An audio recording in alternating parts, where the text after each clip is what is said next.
Hey, it's Jordan with TYT Network, here on this fine Sunday with CC Hall. You were on Senator Sanders' campaign, did a lot, from organizing phone banking to volunteering. You're also one of the individuals that was going to be a staffer on Our Revolution, his new organization, which is from what we thought, going to be fighting for progressive candidates, among other things. Before we get into that, I wanted to ask just how you got involved with Senator Sanders' campaign and what your background was. Yeah, before the campaign, I actually had no experience in campaigning or activism or anything like that. I actually came from banking and securities for 21 years, and the call to action was Bernie saying that he was ready to break up the big banks and rein in Wall Street and make Main Street pay its fair share, and just music to my ears. So I started volunteering, and then in November of 2015, joined the campaign to help with phone banking and volunteer work.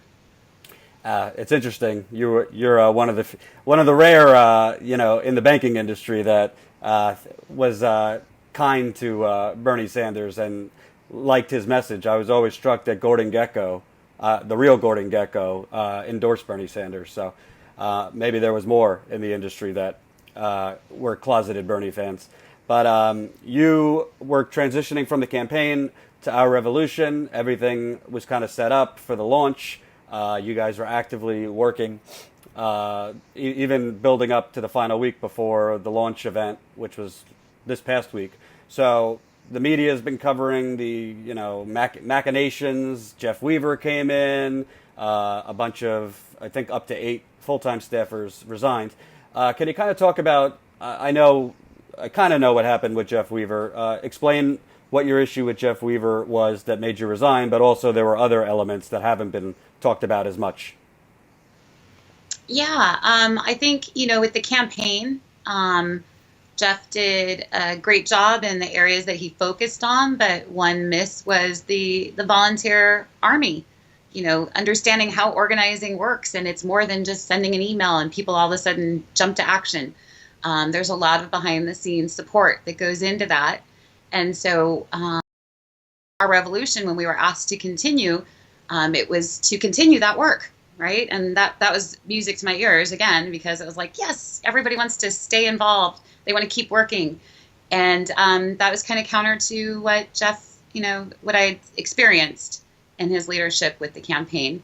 And then also to how the organization was structured didn't match what we expected, or at least we understood the goal of Our Revolution was, which is to support down-ballot candidates and to get in the trenches with them, to actually support the candidate and mobilize volunteers nationwide to support that candidate as well. So that was a big part of our concerns regarding Jeff, is his leadership and the direction he wanted to take the organization, which was counter to what we had been working on for weeks before then. And can you kind of get into the nitty gritty? Because tax, as soon as people hear tax status, and I go flat a little bit. So it was started as a 504c4, correct? As far as I know, yeah, the original, or at least the first time it was discussed or put out there, it was a C4, which I understand was Jeff's idea. And we had thought at that point, because that didn't match, as a C4, it's a social awareness organization. So, voter contact for ballot measures, things like that, you can do. But you can't get involved directly with candidates. There's no coordinating, which means if we want to support a candidate on calling their voters, we can't even say who we're calling so they don't call the same people. You know what I mean? Mm-hmm. So I had thought that there would be maybe another division or legal structure as part of Our Revolution, in addition to the C4, or that would change so that we could actually do what we were working towards. And that's the biggest challenge with the C4, is it's really not designed to do what we're trying to do, or what we were intending to do.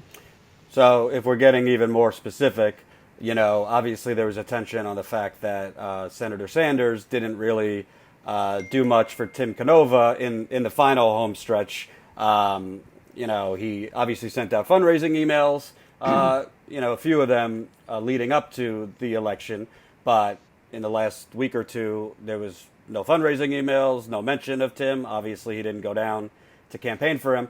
Behind the scenes, from the way you described it when we previously talked, you guys were kind of paralyzed to do anything. Can you explain that? Yeah, I mean, if you can't coordinate with the campaign, with Tim's campaign, then your efforts are not as helpful, and in some cases, not good at all. If we're reaching out to voters that they're reaching out to, and people are saying, "Hey, I'm getting multiple contacts, and what's going on here?" Duplicate efforts. It really doesn't help, and so it's a shame because the past several weeks, at least the past couple of weeks, we could have definitely helped him. We had the infrastructure in place. We had the volunteers ready. We had the tools and resources. It was just a matter of not being able to coordinate with Tim to do that effectively. Right. So what that means is your campaign really wasn't able to even contact his campaign about organizing, volunteer efforts, door knocking, all those things. Correct. And just to draw a separation, Senator Sanders, during the live stream launch speech, he made a point of saying, as a senator, I won't be directly involved. So your handcuffs, shall I say, it's not like he, as a senator, can't go down and campaign for someone or send out an email. I don't know the answer to that. Okay. What he can or can't do. I just know what we were unable to do. Okay. So if the ultimate goal of our revolution, because I've heard Senator Sanders talk about it at length in campaign stops and continuing the revolution, and he's going to campaign for he was talking about 100 down-ballot candidates in his live stream speech. Jeff and he and the higher-ups, are they not aware of, in practice, what the tax status is precluding you from doing? Or is there, what was the getting? Because obviously 8 staffers don't just quit. You expressed your concerns. What was the response?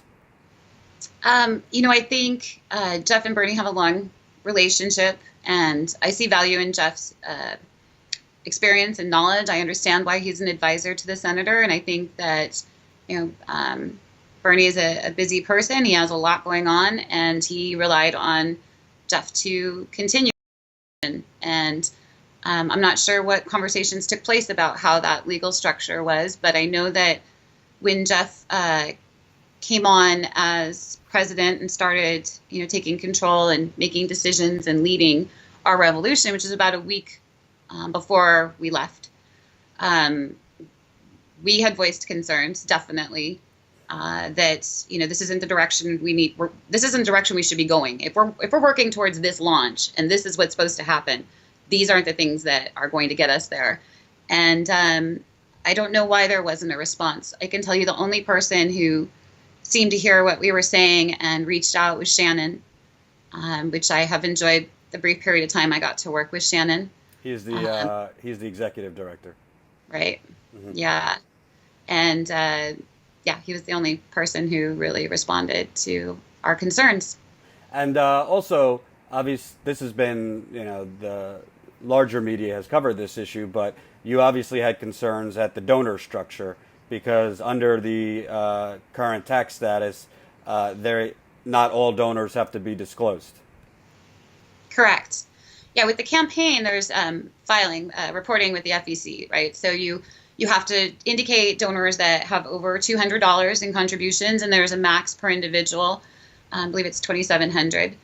And so, that small dollar grassroots donation concept, philosophy is really what drove the campaign.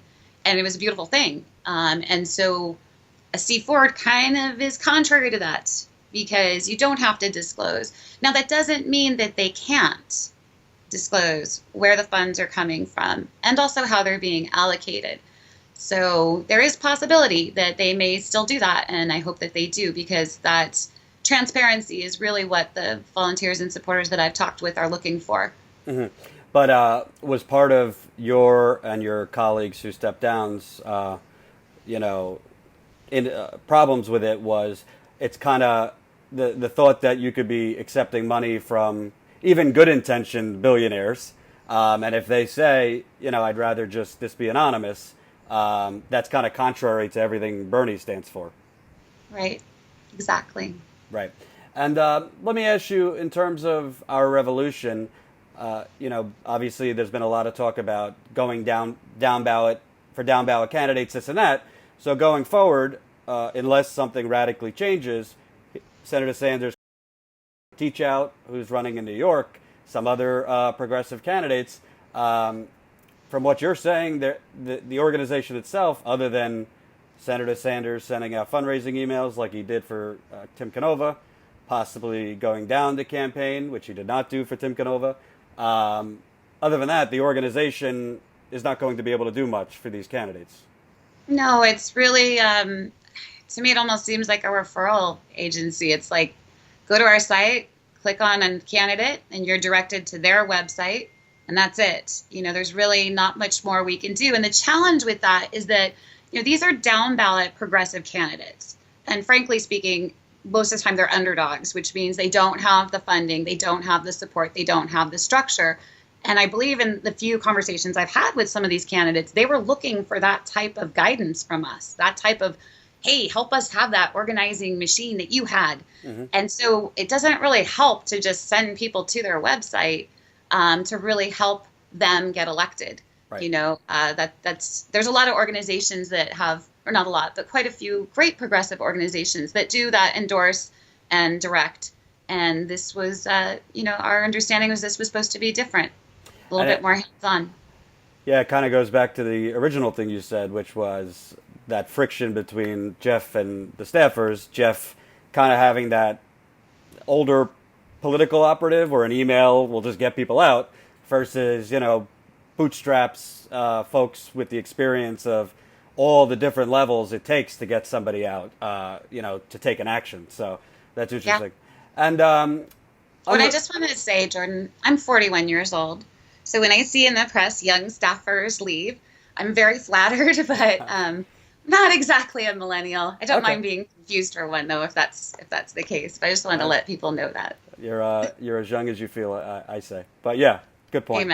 Amen. And lastly, kind of want to ask you, unrelated to our revolution, just because I see in comments under my videos and just progressives I talk to, that there's a lot of, I'd say, disillusioned Bernie Sanders supporters, emotions still raw, a lot of true blue believers who, didn't like him endorsing Hillary Clinton, thought he should have supported Jill Stein, maybe thought he should have ran independent. Obviously, I know, despite your reservations about our revolution, you're still very fond and admire Senator Sanders. But yeah, as somebody who was part of the revolution, so to speak, and worked on the campaign, I'd love to know what your message is to people that are dispirited, because it seems like his movement, although there's still active people, it's gone in different directions, with some of them moving over to Hillary Clinton, many moving over to Jill Stein, many just still focusing on the election fraud and issues like that. What's somebody inside the campaign? What are your thoughts? Well, I think that's where, our revolution was truly a beautiful thing, is because it united people, taking the spotlight away from the general and really looking at how we can make change effective nationwide. And that starts from the bottom up, in the words of Senator Sanders. So that philosophy should still apply. And I hope that people still see that, when you pass great measures in certain states or get fantastic progressive candidates elected in certain offices, that is actually how long-term we're going to see the platform that we all fought for, that we still believe in, become a reality. And I would also say that, our revolution is really their revolution, their organization. It's nothing without the members, without the volunteers and supporters. So don't give up, and demand what you want. It's not too late. It's still forming, and they're making some good strides. They're looking at a diverse board, which is fantastic, more representative of all ages, genders, and not just establishments. And I like the fact that they're moving in that direction with the board. I like the fact that Larry Cohen has outright said we're not taking money from billionaires, and this is a new organization that's just forming. We did what we could, and we knew that we couldn't do anything more. At least that was why I resigned. But hopefully this has brought some attention to our revolution so that people don't give up. You know, continue fighting, and you have the right to expect transparency and the right to expect that you'll be able to continue this organizing and activity that you've been doing. So I would say that would probably be the most common theme to unite people is maybe not so much looking at the general election, because I know there's a lot of thoughts on that, as you pointed out, but this concept is still a very valid and beautiful concept. And our revolution is still forming, so there's still a chance it could be what it should be. Great. Thank you very much for being so frank and taking the time to talk to me. I appreciate it. Thank you, Jordan. Have a good one. You too. Bye.